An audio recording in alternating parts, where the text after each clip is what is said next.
am going to very, very quickly also show you this here. I will do that while we wait. So there is a chmod command, and you know it. We talked about it Monday, or you probably know about it anyway. It's useful for making a file executable or to changing who can read, write, execute a file in general. So what I just wanted to really say is there's also a chown command that is used to set the owner of a file or folder. And that is done this way. So chown and then who or which group and then the file or even the directory.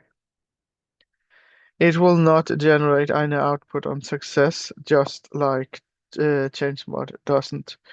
But it's useful if you need to say give your directory to your students maybe or to your coworker or whatever because they are going to continue working on the project while you're doing something else or something like that. And then you can test this. It's not something that's covered otherwise here. It's just good to have.